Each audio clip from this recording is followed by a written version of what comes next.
Trans Nzoia stand up, Western Kenya rise up. This one is for the people. Mheshimiwa Gavana George Natembeya,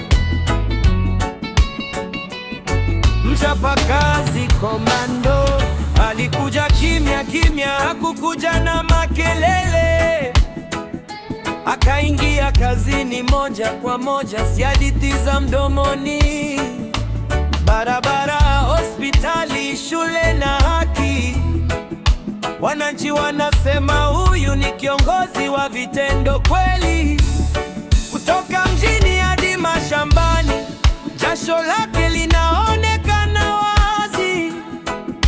Si ahadi tupu kwenye majukwaa, ni kazi halisi. Western yote imeshuhudia. Natembeya, Natembeya, mchapakazi komando, Trans Nzoia tumeona kazi kwa vitendo. Natembeya, gavana wa watu wote.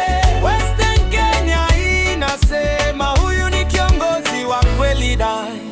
Anasimama na maskini, anasikia kilio chao, hatumii cheo kuwakandamiza watu wake. Sheria na haki kwake ni kitu cha maana.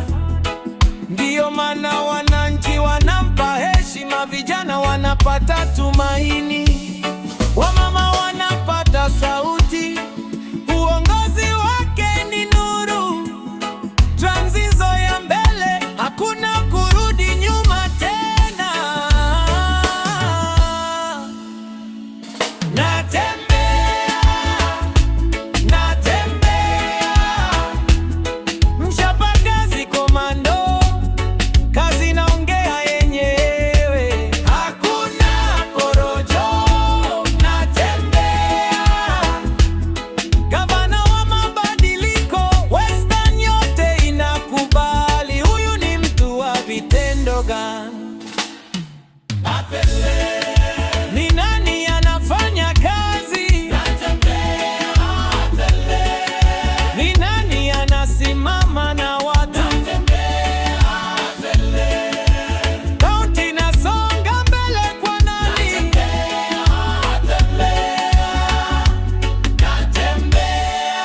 Historia itaandika jina, si kwa kelele bali kwa matendo. Uongozi wa uwazi na nidhamu ndio msingi wa maendeleo ya kweli. Trans Nzoia tumepata dira, Western Kenya tumepata mfano. George Natembeya komando, mchapakazi wa kizazi cha leo na kesho. Natembeya, oh, mchapakazi komando, kazi kwa vitendo, kazi kwa vitendo ndiyo lugha yake. Gavana wa watu wote, Trans Nzoia.